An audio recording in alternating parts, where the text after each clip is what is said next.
Hello and welcome to Stories, the True and the Fictional.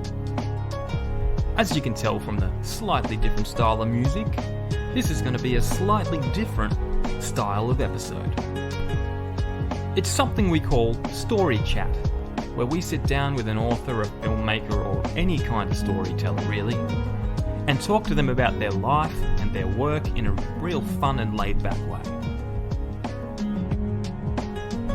So sit back, relax.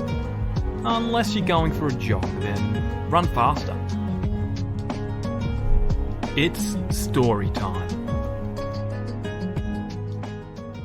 Hello guys and welcome to Stories, the True and the Fictional, or Story Chat as we like to call it. Before we bring in our returning guest, this episode is brought to you by Rebecca Cassells and the Rising Dawn series, but not only Rebecca Cassells and the Rising Dawn series, myself, J.A. Bryden, and my book, Letters from the Ebi War, now available, link in the show notes. There's no international delivery yet, but I'm going to set that up on my website because my publisher doesn't believe in sending stuff overseas, at least at this point, but I will get it out there. But now that the promo is out of the way, Daniel Roy Lehman, thank you for coming back. How are you? I'm doing well, and yourself? Living the dream, mate. Living the dream. And Ryan's back from hospital. How are you, Ryan? I'm good. I'm doing well. So are you ready for these icebreakers, Dan? These round two?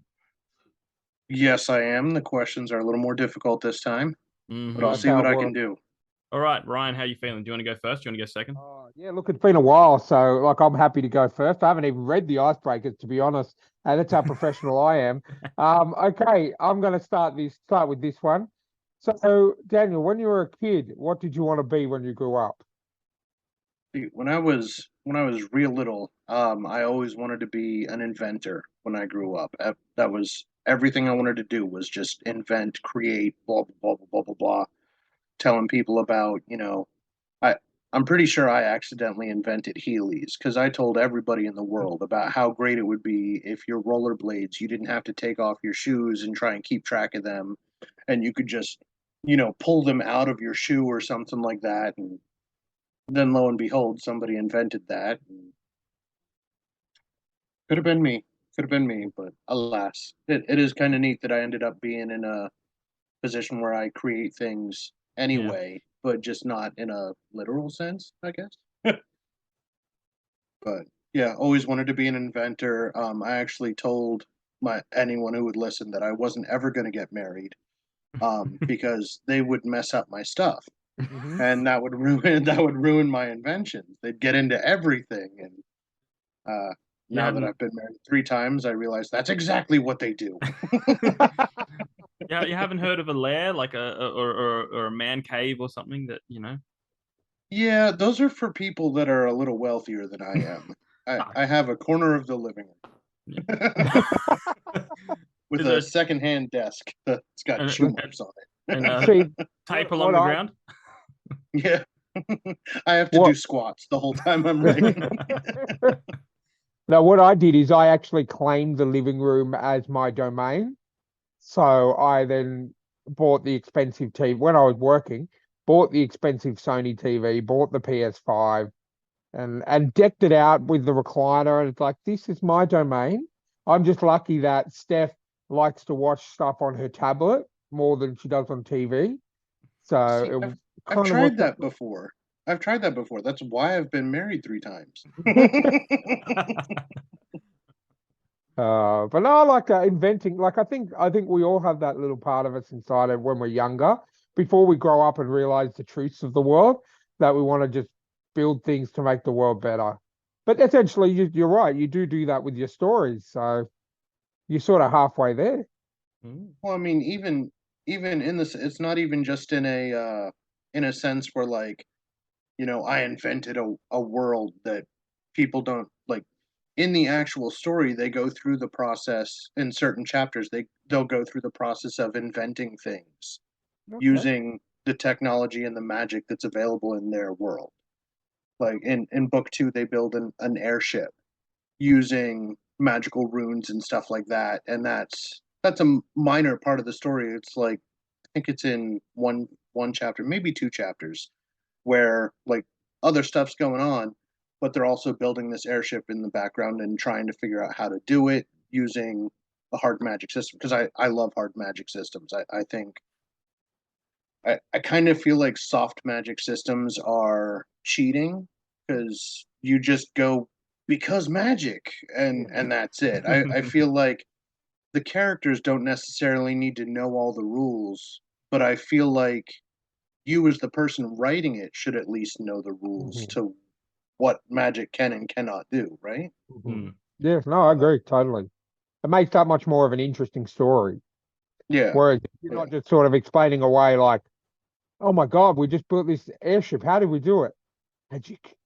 Yeah. You're actually explaining the process and how they weave magic in with, intelligence and wisdom in their own minds to create something so amazing. So Yeah. It's kind of funny because of my beta readers, you can tell who works in an artistic field and who works in a like logical field, because the people who work in artsy type fields tend to love the other chapters, and then the people who work in like the computer programmers and stuff like that, they love that. And I don't know if it's because I used to be a computer programmer that I like the hard magic setup so much, and it just meshes with my brain, or what it is, but it seems to vibe really well with people who like that structure in their thought process and such. excellent.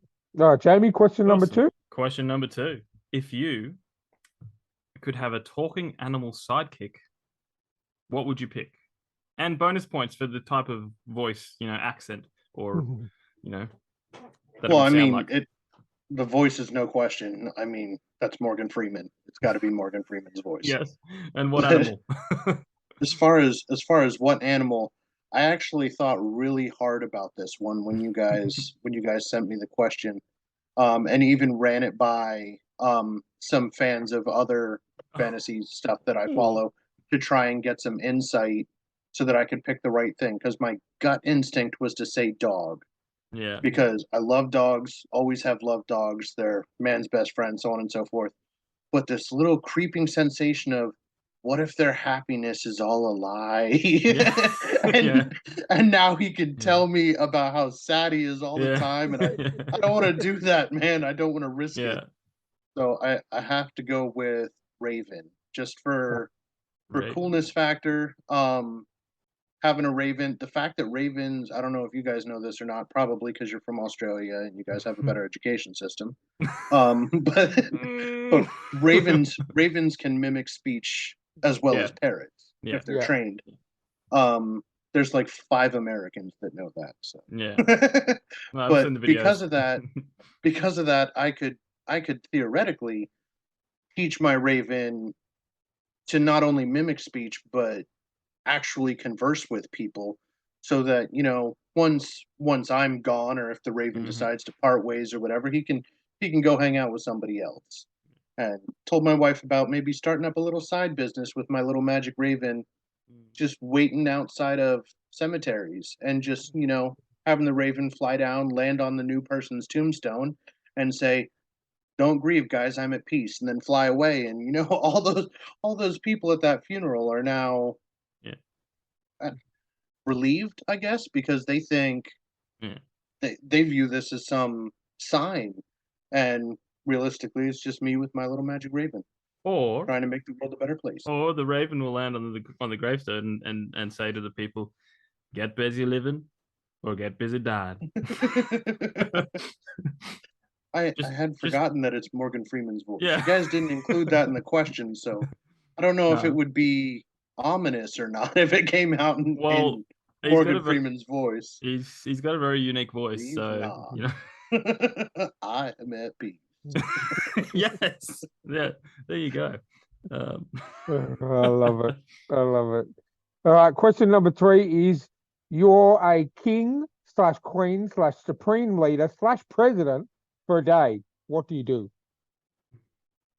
That is easy. I would revamp the entire election system for everything. There'd be no more people who get into politics for 50, 60 years and so on and so forth, and then can hide behind, well, back in my day it was a different time. Like, I don't care what you did back in your day. I care that you are excusing it in present day by saying at the time it was okay. Yeah. Because it was never okay. It was just that society decided to make it okay. Yeah. If that makes sense. So I would revamp the entire election system. If I had my way, you wouldn't even know who you were voting for. Anyone who is running for office would have to fill out a questionnaire type deal, like what are your thoughts on these hot button issues? Yeah. And if your stance, Jamie, is I think all babies should be aborted. Period. End of statement. That goes on the little list. And Ryan's stance is I don't think anyone should ever be able to abort. Period. That goes on the list. And I'll throw my stance up there as well and say, you can't have it. You can't have one extreme or the other. You got to have a middle ground and blah, blah, blah. My extremely long-winded answer would also be an option. And then when somebody goes in to vote, they just see those options. Yeah. And they pick which option. And whoever gets the most options is elected.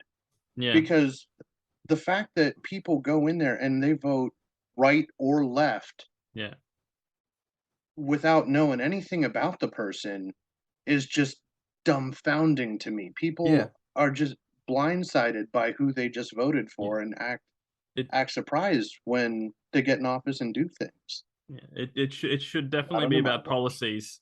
It should be about the policies, not the popularity, contest. Yeah.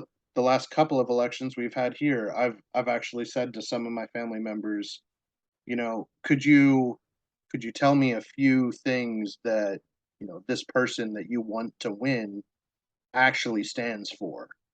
Yeah. And they'd be able to recite the slogan. Yeah. And that's about it. They couldn't tell you their stance on anything other than, well, they're a Democrat, they're a Republican. Of course I'm going to vote for them. Yeah. The whole two-party system just needs to die. Yeah. Well, we've got it. It's different over here because while you guys vote for the president, we vote for a party, and then the party can choose whoever the leader is within that. Yeah, you guys do it the exact opposite of us because we have that as well. That just happens first.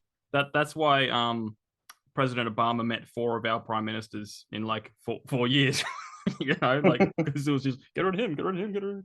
Yeah, no, and I hate our I gotta be careful because Australian government they like to track you down and stuff. But no, it's basically you got right and left, but they mainly agree on the same stuff.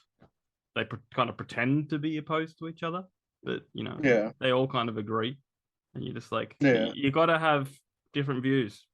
We have a lot of the same, and the biggest thing that bugs me is that not even the politics side of it, but the people seem to turn each other into monsters. Instead of just having a discussion. Like if you think that abortion is something that women should have a right to, someone can't sit there and go, I humbly disagree and I think this is why. Instead they scream murderer at you. Yeah. And the opposite is true as well. If you think abortion should be off the table, instead of sitting there and saying, well, maybe it should be on the table and here's why, people just scream that you don't care about women and you think that they're nothing but baby factories. And there's middle ground. Like 99% of the world doesn't think that women should be forced to carry babies or babies should be killed. Go figure. The vast majority of us hate doing both of those things. But it's not a matter of the fact that you push people into these extreme sides of an argument makes it very difficult to find any middle ground because you're too busy contributing monstrous deeds to the other person, or attributing, not contributing. Well, maybe we need to send in your Morgan Freeman Raven to settle settle things down. Maybe it would be hard to argue with Morgan Freeman. Yeah, 100%. But let's move away from politics now and get to our next question. I'll just wake up now. Okay, cool. No. I hate politics. I love talking about politics. I follow a lot of people, but I'm not gonna get into that. What book or story would you like to see adapted into film? See, I thought really hard about this one. It's weird that this one was more difficult than the last one, but I think I've finally decided if I can only pick one, it would have to be Warbreaker by Sanderson. If you've read it, No, not personally. It's a very unique magic system that involves, in order to power your magic, instead of using like yourself or anything like that, you use color from around you, and it absorbs it from the world and pulls it out of the world around you. It's a really neat concept. Cool. But it's really hard to read. It's something that would look beautiful on as a movie or a TV show or something like that, where you could literally watch the color drain out of all these things. But trying to read it, it seems like every other paragraph you're running into, and then the color pulled out of this, and then the color pulled out of that. I know the color's pulling out of it, and as a movie, that just blends into the background. It's just happening. You don't have to spend 10 minutes reading a page and a half about how the color just pulled out of this scarf or color pulled out of those pants, or it's something that would lend itself beautifully to the screen. But as far as just my personal favorites and stuff like that, I always got to go with Drist from R.A. Salvatore. He should have his own series spanning 80 seasons. Like it should never go off air. So any idea on a director or leading role, actor or actress? Or for Warbreaker, I haven't gotten far enough into it because of the way that it reads, to really cast anybody. And I honestly don't pay enough attention to directors to know who I would pick for that role. For the Drist ones, though, I think the people who did Matrix, the directors for Matrix, cool. Wachowski. Yeah, Wachowskis. They would. I think they would do a good job with that, just because they film action in a way where you actually see the action, and that's what a lot of is in the Drist saga of, he's dual wielding dark elf. Like you gotta watch him fight. That's what his whole shtick is. Yeah. For the actor to play Drist, that one's really tough. Because he's a drow, and I don't know many drow actors, so it would be difficult to fill the role. If I had to pick someone, maybe a young Idris Elba. Can I pick a younger version of? Because Idris, sure. Idris, however you pronounce his name, he's a little old for the role, even though he's younger than Drist, but elves. Well, they can de-age people now. Like they've done it with Luke Skywalker. I think the first film they did was Tron with Jeff Bridges. Yeah, and it looked so good. Yeah, it looks so good to use that for the whole film. Yeah. I think it would be better just if we grab like a 16-year-old version of him instead of trying to de-age him with graphics and all that. Save the graphics budget for when the Harples show up. Yeah. I don't know if you guys even know who that is. But it's a crazy family of wizards from the series that blow up everything, turn people into goats. The usual. Sounds like Michael Bay should get involved. Transformers? Is that one I actually know? Is that the guy who did Transformers? Oh my gosh! But he I actually know a director. he likes to blow things up. When he's not directing Victoria's Supermodel commercials, he directs really movies where everything gets blown up. Yeah. Does he do Victoria's Secret commercials as well? Yep. Weird. I didn't That's what he realize does. they were admitting they were blowing those women up. That's why whenever he does a film and he wants to have a female Yep. nerd, he just grabs a Victoria's Secret model and puts glasses on her. Mhm. He's like, nerd. Oh, You are not a gotcha. nerd. No, that's how every nerdy female I've ever met has looked. I don't. It must just be an Australia thing. All right, question number 5. Mr. Elon Musk has perfected his electric time machine and has put you in charge of organizing a dinner party of historical figures. Who do you put on your guest list? And I think we'll limit it to 5. No. I don't even have 5 people. Because this is another one that gave me a lot of trouble because I wanted to say something like, you know, super profound and say like George Washington and you know, let's hear about what they actually meant in the Declaration of Independence and you know, what do you guys think about the right to bear arms now that you see what actual weapons can do? What do you think? Yeah. And in reality, I would pick Stephen Hawking first and foremost because he had a dinner party for time travelers. I don't know if you guys know that or not. I think I He heard about that. Yeah. Yeah, he legitimately hosted an entire party and then sent out invites the day after. And I just it would be cruel to have a dinner party where time travel is involved and not Not go have grab him and bring him and say, "You were right, buddy. You just no had the one could date wrong." show because they were busy then. Like, but we got you now. Don't worry about it." But other than that, I would just pull inventors because I'd be curious to talk to them about what they think about technology more so than anything. Like, Yeah. you know, yeah, you're super proud of your light bulb. Look at this TV. Yeah. Yeah, man, that's a really cool wheel. You did good work there. Let's Yeah. hop in my car and drive down to McDonald's where we're gonna type in our order ourselves on a magic screen. Like The caveman to be screaming the entire time. Ah! yeah, exactly. Exactly. It would just be a trip to see the wonder in their eyes because as anybody who has ever loved Legos can tell you, Yeah. when you are someone who builds things and then you see what somebody else has built and it so much surpasses what you've been able to do, it's magic. Yeah. That's as close to magic as we get in this life is seeing that wonder in people's eyes when they discover something somebody else was able to make.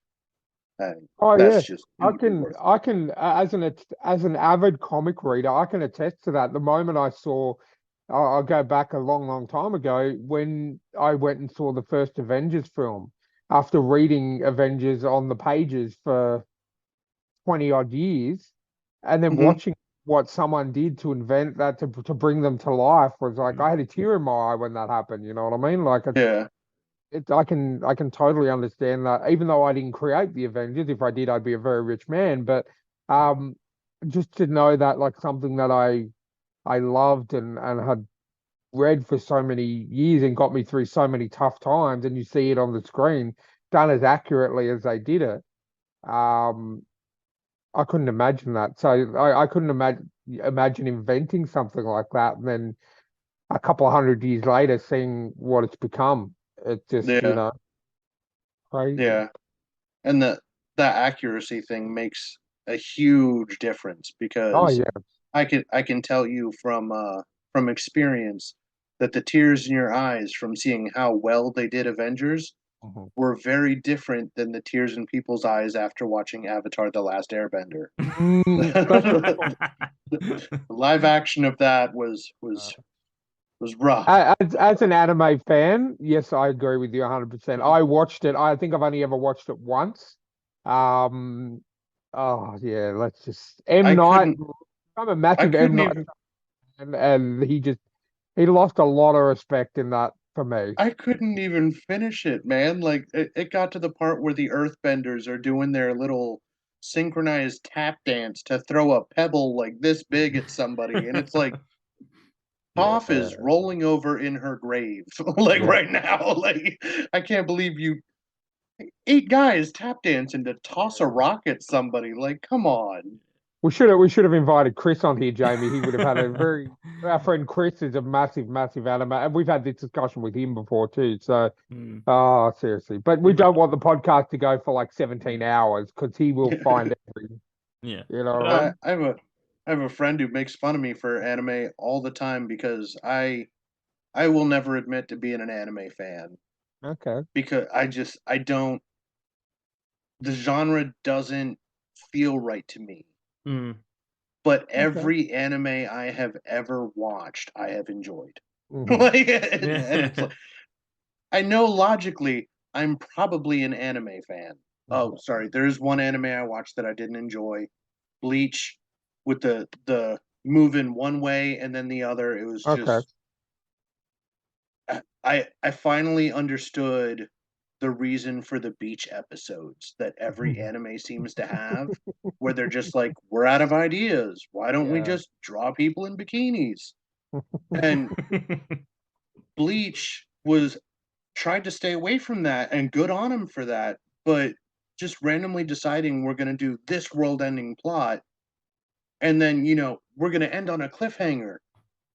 And the very next episode is this completely different world ending plot that has nothing to do with what you just watched and what you tried to tune in next time for. Yeah. And I got tired of it. It was a neat idea. I couldn't do it. Well, the fact The that only- they have most animes have like 500-600 episodes per season, like Naruto and our friend Chris is currently watching One Piece, and he's I think up to episode 620. So I said to him yesterday, "Oh, so you're halfway through season one?" And he's like, "Yeah, they have an insane about amount of that. episodes." But yeah, I mean they're bound to run out of. I'm a casual anime fan, so there's certain anime that I will watch. Like I love the Castlevania series on Netflix, which is absolutely amazing because I'm a big horror fan. So I Mhm. love Castlevania. I've watched My Hero Academia. I love that kind of idea. And then I watch stuff like the Vinland Saga, which is fantastic. Like I watch bits here and there, but our friends Chris and Mike, they're like that's pretty much mostly what they watch. Yeah. So Yeah, yeah, my they friend Justin's the same way. It's all he watches. I've even recommended him some live action stuff, and he's like, I don't know about that. And it's like, it's Star Wars. Like, you have to watch it. And he's like, I don't know about that. Is it any good? Come on. Haven't heard of that. oh God. Well, welcome to the anime podcast. Well, let's talk about you now, Dan. Like, what have you been working on lately? Lately, I've been doing a lot of research for book 4. Book I 4. think I told you guys last time, my wife is a teacher. hmm So I write almost exclusively during the summers Yep. because I have a absolutely terrible memory. Mm. So anytime I try to sit down and write more of the series to ensure I don't have plot holes, I hmm read everything I wrote and then I can start. So the more books I have out, the more I have to read before I can write. Yeah. Yeah. And while my wife's teaching, I'm with our daughter, and it doesn't exactly lend itself well to an environment where I can sit down and read 3 consecutive books and then have the wherewithal to type some more information out. Yeah. So during the summer, we essentially switch jobs, and Yeah. I go to work and I treat writing like it's a 9 to 5 job, and I go up and I type and type and type until I pass out. Then I wake up and type some more, and 5 o'clock hits. I hit the bell and I come on downstairs. Um, and in the meantime, I do spend some time like researching, thinking of ideas, and so on and so forth. And one of the aspects for book 4 is it takes place in a town called, I told you I have a terrible memory. I have to check my map. Silmaroon. Town called Silmaroon. It's a slavery town. Okay. And the heroes of the series are trying to obviously set slaves free because slavery is bad. Go figure. But there are little things that happen in the background that I can picture that wouldn't be fully described in the books. Like, here's slaves playing a game in the background, and the completionist in me goes, yeah, but what is that game? Mhm. I need to know more about that game. Are they playing checkers? Are they playing chess? Those don't really fit in with my world. Like they could. Would they have the same name? Let me see. So I actually joined a group of people dedicated to making games, which is evidently a massive community. Board games, Wow. not video games. Evidently, there Yeah. is a massive community of people who make board games. That blew me away. But I talked to a bunch of them about ideas and fleshed out like a fully functioning board game so that it could be mentioned in the background of a couple of scenes. And like ideally, I think it would be neat if some I did the same thing with my language for the Flory, where I just I went way too hard at it because I was that nerd who fell in love with Salvatore's world and Dristawarden and the Drow and all of that, and went out and tried to learn the language. Mhm. And I know there's Star Trek nerds out there as well that learn Klingon. There any fan there's people who speak Elven. There's people who speak Dothraki. There any fantasy language or sci-fi language that's ever been invented. I guarantee you, there's at least one nerd who went, nice. This language is fully fleshed out.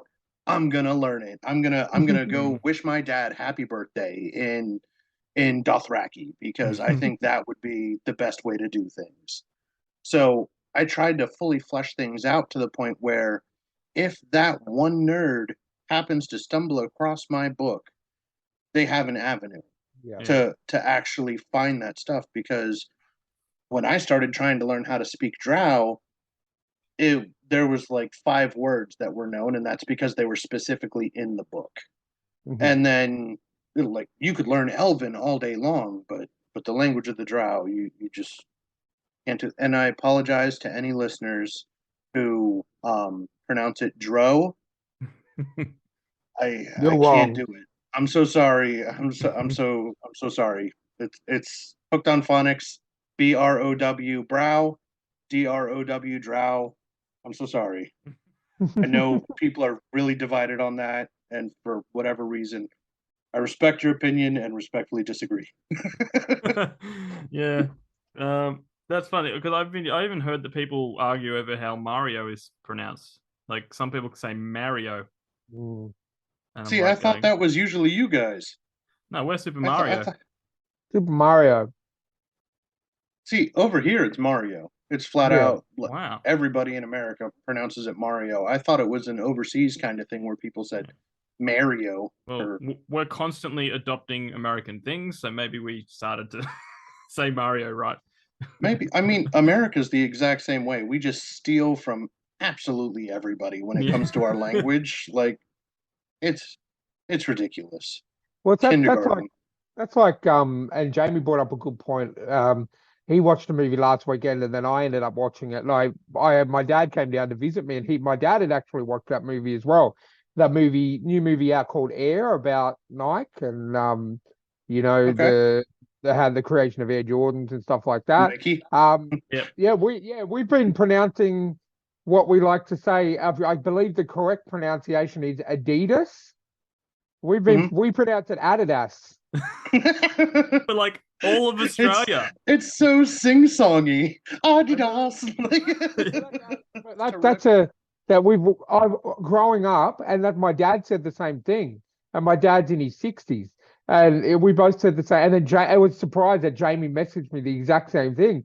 We've always said it Adidas. But it's Yeah. and then watching that movie, we're like, oh shit, it's Adidas. Like they wouldn't stop Yeah. saying it. It's like Yeah. they knew Australia was going to be watching it. They knew Australia was pronouncing it wrong, and they're like, Adidas, Adidas. Yeah, yeah, what are they going to do at Adidas? Yeah. Well, let's go over to Adidas. Adidas aren't going to do this. And I'm going, Mhm. That's stop it. Yeah. That's awesome. My wife and I were actually talking a little while back. I wish I could remember the words, but there's a couple of words that just Colonel and Colonel, Mm. Colonel. Mhm. We knew that they meant the same thing, Mhm. but we just assumed, like, you read Colonel and you read that Colonel, and it's, Colonel Sanders in the Yeah. library with a knife or Mhm. whatever. Yeah. And then you hear people say Colonel, and there's a couple of them like that where we just never realized they were the same Yeah. exact word. And it's so weird seeing that disconnect with how is this pronounced versus how it's spelled. And I was a Hooked on Phonics kid. You guys have that over there? Hooked on Phonics? I don't think I've so. heard the name, but I don't think It's so. it's for really young kids, like 2 and 3-year-olds, to teach them how to read. Okay. And the whole thing is, sound it out, sound it out, sound it out. And it works amazingly for languages that have consistent rules on how letters sound.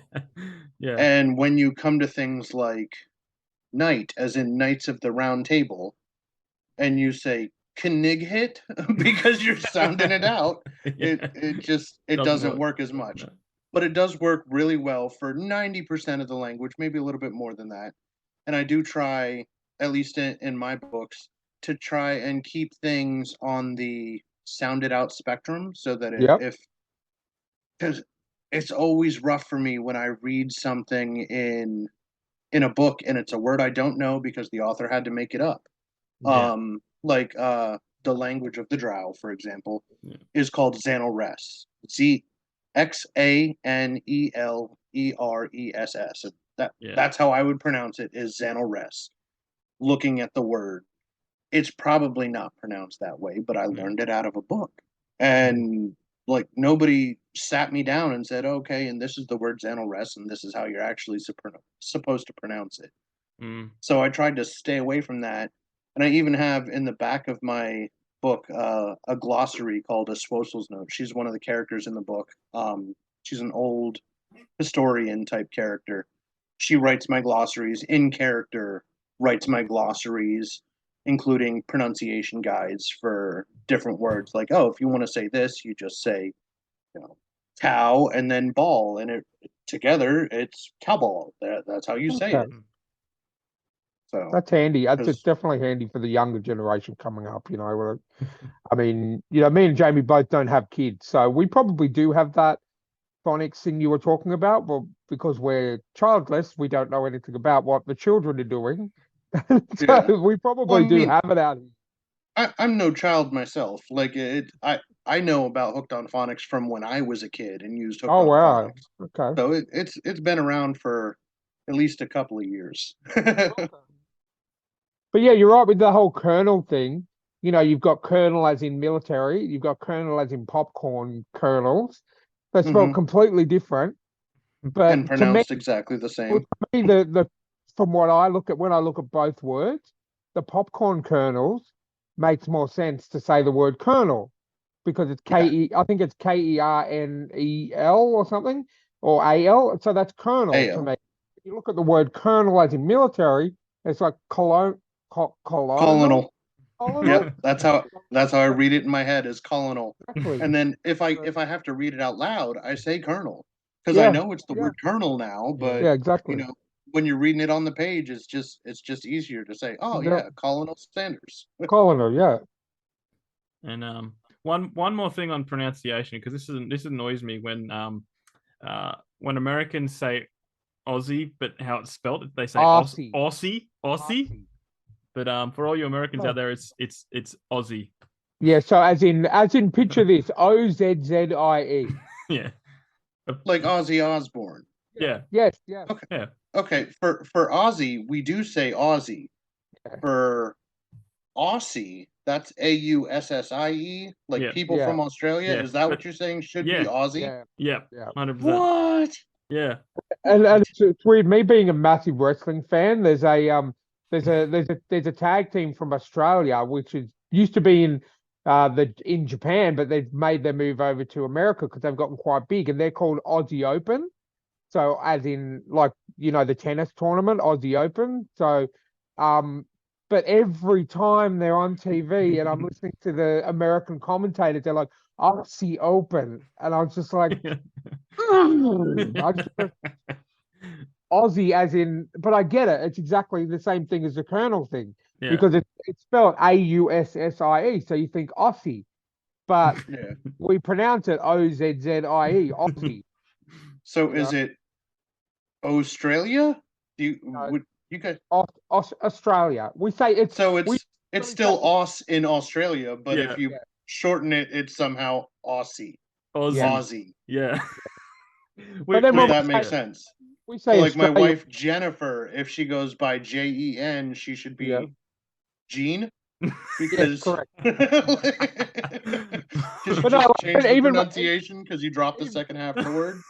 even when you guys say Australia, we just say Australia. Like we lose the U when we say it. We say Australia, whereas you guys go Australia. We say Australia. See, I'm no stranger to that because Yeah. I was raised in New Hampshire, Okay. and New Hampshire has a very distinct accent. You can ask Matt Damon about it.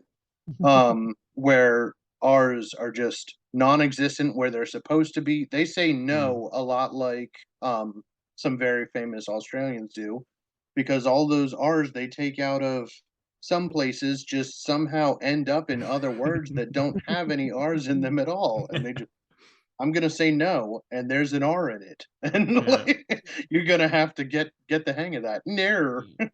It's one of my favorite. There's this guy, Australian interviewer, and he interviews a lot of Americans and international movie stars, and he says, "We're going to play the game, guess the Aussie slang," and it is Okay. so funny trying to figure out, them trying to guess what these things mean. It's pretty funny. Yeah. Seriously, one of my biggest pet peeves is American comedians and American actors. That's like Melbourne. It's not Melbourne, it's Melbourne. Or Yeah. Brisbane, it's Brisbane. You know what I mean? Like Yeah. I think Arj Barker did a really good Yes. bit about it. He said because Arj Barker lived out here for a while, I think, Yeah. and he would say, "No, I know how to say, Melbourne and Brisbane." He said Brisbane, and Yeah. then he said, so I can't remember No, the I remember exact. exactly. This is my favorite joke because I don't know if you know Arch Barker. He's an American comedian, and he said everyone's calling him Argy Bargy because that's the Australian thing to do. He says, "Argy Bargy, Argy Bargy, I can't believe you pronounced Melbourne right." He's like, "Calm down, Melbourne. This isn't my first trip to Victoria." When it's Victoria. It's I love Victoria. it. Yeah. That's I love perfect. it. But yeah, Yeah. that's a big thing. I will immediately switch off a TV show or Yeah. if they don't take Yeah. the effort to say. There's enough of us over there acting for Yeah. It for us breaks to, immersion. It yeah, breaks immersion. I get you 100%. That it's the same way with, some of the AI has run into a lot of that where it's just like here's something that's 99% right, and then oops, nobody thought to ask the Australians how to pronounce Aussie. yeah, And we just found out 12 seasons in that it's Aussie. Whoops. Like yeah. and I see the amount of research I do and some of the other authors I do for stuff that I am making up. Hmm. Like I am just inventing this. Like I don't have to research it. I could just make it. Yeah. But instead, I'm doing all this research, and I know other authors who are the same way, and they'll research for 10 years before they write a line because they want to get everything perfect in a world of make believe. Yep. And then TV shows will produce, and they're like, We'll I say it don't, however we like it. I Yeah. don't really understand why we would need to research. It's Australia. What are they gonna do? Boomerang us? Like, Oh man, That's funny. yeah, Well, we're sorry to attack America about stuff like that.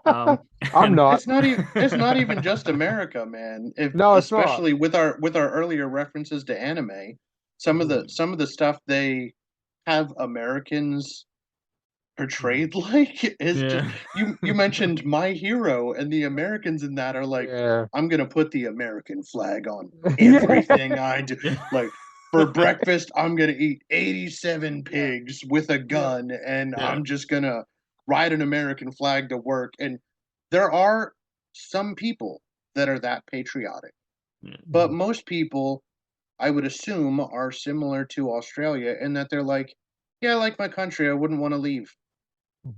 I'm not gonna wear it every day. Like, Yeah. I'm not gonna like ride the My Hero Academia one, Yeah. that the I can't remember her name. She called All Might mentor, and she was Yeah. riding like a red, white, and blue stingray or something like that through the sky, and it's like, that's Captain America. He does Yeah. that. Yes. Yeah. Not so much the everyday citizen. Not so Yeah. much. But the biggest example of what you were just talking about, and it really, I don't understand why, because most of the movie was filmed here in Queensland, um, is Pacific Rim. So Pacific Okay. Rim, the two Australians that they had in there that were pilots, they're filming the movie in Australia. They got two New Zealanders to play two Australians, and No, there wasn't was it it one American and one English? one American, one English that just ripped our accent to shreds. And it was Well, just like, you see those cartoons where they try and impersonate Australians back in the day, where it's just like, right, matey, crikey, it was literally just like that. And they filmed the movie in Queensland, where, I mean, hey, there might be some Australians around in our own country. I've seen that there was a stand-up comedian who did a whole bit about that. I can't remember their name because, again, my memory That's is all right. terrible. But their whole bit was about how, they were ethnically Indian from India, and Mhm. they were, doing these bits and so on and so forth. They were born there and had moved to America, and they were auditioning for this part of an Indian girl who was born in India and had moved to America. Mhm. And they didn't want anything to do with her accent. It was all wrong. She needed to fix it. She Yeah. needed to sound more Indian. And she just, she was like, what do you, I am literally the character you are casting. Well, yes, but our viewers won't identify you as Indian enough. So you need to try and sound a little more Indian. And I think the punchline, she said she decided to walk away, and then they mentioned how much it paid, and she turned around and gave them their best, like, stereotypical Indian voice. Yeah. Yeah. So Well, everybody's got a I'd, price. I'd like to thank everyone for joining us on the pronunciation and enunciation podcast today. Um, we've done little to no talking about your books, Daniel, which is kind of the reason why we get you on here. So why don't you just plug the absolute crap out of your books for our viewers so they know where to get them, where they can buy them, and obviously we know you've talked a bit about what kind of style they're in, but yeah, just give us your best plug. Pretend you're on Shark Tank and you're presenting your book, because we want See, people. my issue with that is that I hate sales, man. I love writing a story that people enjoy.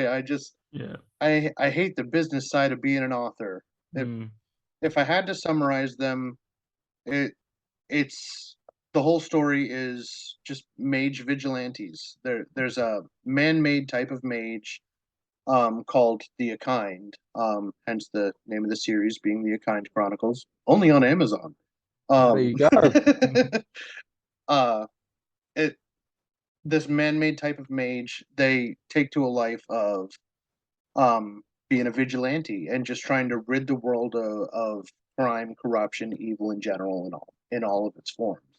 So unlike something like Lord of the Rings, where there's one defined bad guy who might, you know, parallel evil in general. Mhm. These guys are literally fighting evil in general, so they don't have a big bad guy like Sauron. At least not at the beginning. There is stuff that develops. I don't want to ruin any plot points or anything like that, but there is stuff that develops and like reoccurring characters that are of the evil persuasion, like a Batman villain might be a good example. Like, you know, he doesn't have just one big bad evil guy for the series, but the Joker is going to be in every reincarnation of Batman Yeah, there is because yeah, it's just such an iconic figure. Mr. Freeze, he might miss a reboot every once in a yeah, while, yeah, and I I like the Joker kind of villains where it's something that sticks with you. It's not just let's paint Arnold Schwarzenegger blue and call it a day. Oh God. Like, I, Let's not go to that movie because that movie should be stricken from the record. I'm sorry. Fat nipples, please. hey man, it's attention to detail that makes the word realistic, makes the world realistic, Clooney and just needed a paycheck, all right? And I see that's the word. Okay, I'm sorry for diverging again, but I'm a massive Batman fan. But look, how can one of my favorite Batman movies is Batman Forever? Mhm. Because and look, both of them are done by Joel Schumacher, right? So Batman Forever, Jim Carrey as the Riddler, perfect, absolutely perfect. I absolutely loved him. I even was a big fan of Tommy Lee Jones as Two-Face. Two-Face. I absolutely loved that movie. And Mhm. I thought, brilliant, he's doing the next one. Fantastic. And then we get that piece of garbage. When you do Bane like that, I'm sorry, but no. Um, Poison Ivy was the only one they got remotely correct. And what I figured they did with her with the personality, because you got to remember this was back in like the 90s. They pretty much just said, "Hey, be like Michelle Pfeiffer in Batman Returns, but a little bit sluttier." And it's actually that's not Uma Thurman's fault because she did a fantastic job. But no, that movie was just, and that they made Batgirl Alfred's niece. I Mm. mean, everyone knows that it's Commissioner Gordon's daughter. It always has and always will be. Sorry, I'm ranting, but Not everyone knows. Some of us never you read the comics. You well, if you you haven't read couldn't the have comic, you couldn't have spoiler alerted that for me. Now the whole spoiler thing's alert, ruined. spoiler alert from a comic that came out in the 1930s. I'm sorry. Exactly, the whole thing's ruined. I was Yeah. just gonna get to that.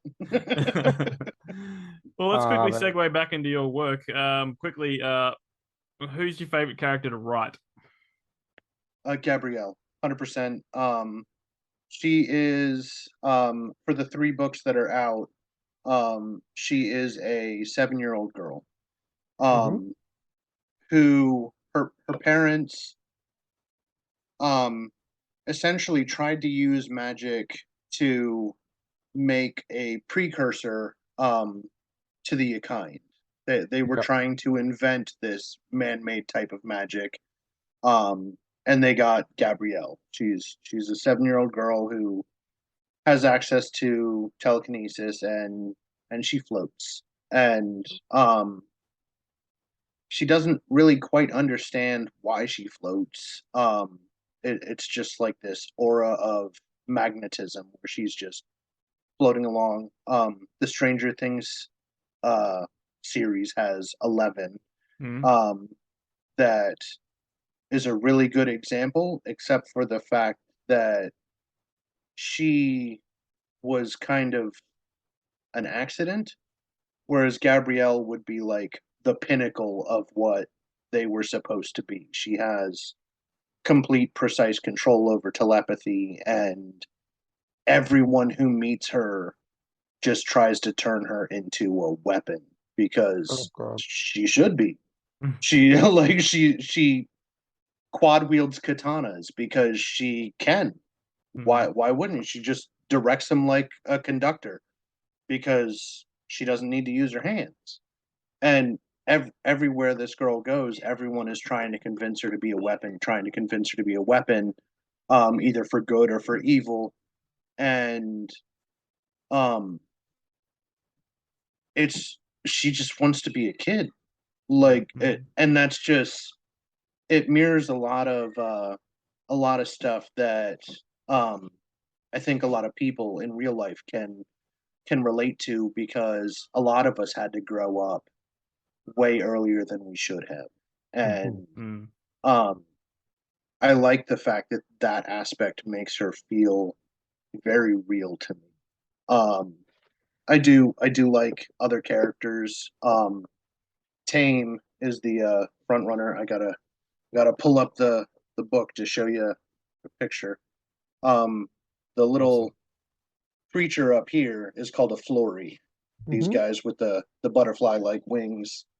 Um, they they're a race of my own creation. That's the language I was talking about developing.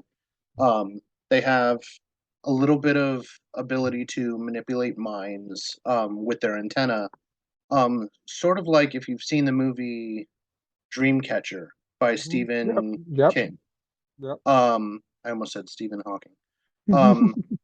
You know how they all go into their little headspace? Kind of like that, only their antenna allow them to do it to other people. So they touch you with their antenna, and then they can walk around in your little headspace, and you can walk around in theirs. And it's kind of like a fully immersive. You don't have secrets from each other. And you mentioned Pacific Rim. It's a lot like that, where your brains are now synchronized. I'm in your brain. I can look around and know literally anything you know just by going, oh, there it is. Oh, okay, that's the password to your router. Thanks. And then, log into your Wi-Fi. Not that they have Wi-Fi, but you get the idea. And then the other aspect of them is their wings allow them to transform. They kind of form like a cocoon around themselves when they sleep, and they go through what is called reseda, where their subconscious is reflected externally. So however they view themselves, their body changes to match that. And some of them might wake up a foot taller because they went to bed feeling like they were on top of the world. They felt like a big tall winner or whatever. So they wake up a foot taller. And some of them, they had a really bad day and they feel like the world's beat them down. They might wake up literally a foot shorter, or sorry, 1/3 of a meter, to put that in Australian terms. But they they don't even have to stick within the same race. They can turn into theoretically anything, as long as they believe that. And if you go to sleep as a Flory and have a really realistic dream about how you're a dwarf, you might fall out of your tree as a dwarf and wake up as a dwarf because of how realistic your dream was. And then, because the source of their magic is their wings, and dwarfs don't have them, they would actually need a different Flory to come and change them back in order for them to not just be stuck as a dwarf forever. And it was a really neat race to write. I think Eswosa would have to be my favorite for her. She's like I mentioned earlier, she's the one who does my glossaries. She's long-winded. We relate. So yeah, but those are my two favorites by far. Awesome. Excellent. Well, just before we let you go, do you want to do where can people buy your books? Have you got social media that you want people to stalk you on and follow you and all that stuff? Just plug yourself. I am trying to get back into my Instagram and Facebook from when I had published through a publisher. I'm running through a lot of issues with getting back into them. For now, I am just doing everything on subreddit called the Akynd Chronicles. Akynd Chronicles. Oh. AKYNDCHRON. I'll just show you. Akynd Chronicles. Akynd That Chronicles. right there, no spaces. It's a subreddit. There's only 2 posts in there. One describes the game that I told you about earlier, Yep. and one describes my attempt at crowdsourcing advertisement.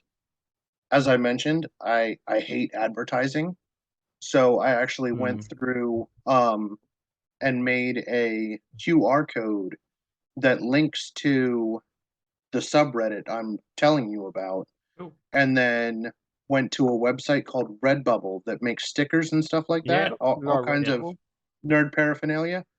And I put the QR code on stickers so that anybody who, likes fantasy, or sorry, likes the idea of supporting an independent author but doesn't really want to read fantasy or anything like that, if they want, they could buy a couple stickers and slap them around wherever they have permission. Don't vandalize, Yeah.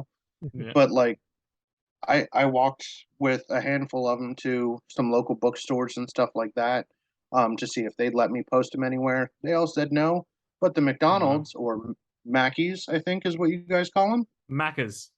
Mackers. Okay. They let me put them all over the store. They did not care. They're like, yeah, sure. Put them on the wet floor signs, put them on the doors.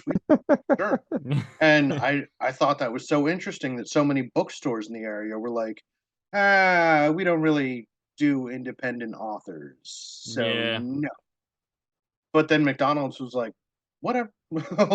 So we're all about advertisement. Yeah.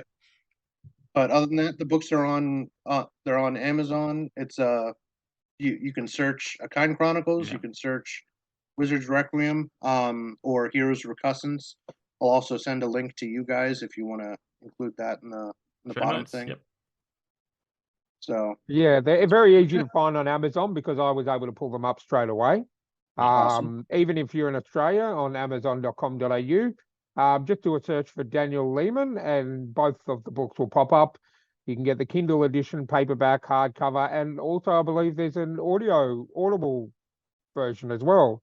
There is an audiobook for book 1. That was narrated by Brandon Goodling, one of the coolest people I know. He used to DM for me back in the day. So it's really difficult for me to listen to it because every time I listen to it, I don't hear a narrator. I hear my DM telling my D&D stories as though they're his D&D stories, and I'm like, that's hey, like that's rough. But I've got a lot of good feedback about him. People evidently really enjoy the way he narrates. He uses different voices and everything, so it's definitely a step above the monotone audiobooks I used to listen to when I was in the Navy. So. Well, even the audiobook, because I'm an Apple guy with my iPhone and iPad, you can actually get the audiobook through Apple as well, because that's how I found out there was an audiobook. It's available if you're in Australia. It's available through the Apple bookstore for $23.99. So definitely, if you're an audio guy rather than reading, or you just don't have time to read books, jump on and grab the first book from wherever you get your good audiobooks from. That's news to me. I didn't know it was available anywhere except for Audible. So I found it. Because I do all my reading. I try and do as much as I can through Apple because that's what I have. I can read it at my comfort, and I did a search for you, and the only thing that came up for you was the audio book for book 1. So there you go. Nice. Awesome. Well, guys, thank you for listening. Thank you again, Dan, for coming on. I know we had a bit of technical difficulties, but we got through it. And when this episode's out, no one will be none the wiser. Exactly. Jamie's an edit wizard. Can he make me look pretty? I could probably put something over you, like a Disney character or... Smiley face. Well, no, I asked him the same question, and he said I could probably put something over you, like a paper bag. And I said, well, no, that's fine. That's totally fine. Challenge accepted. Anything for the viewers. All right, guys. We'll catch you next time. See you next time.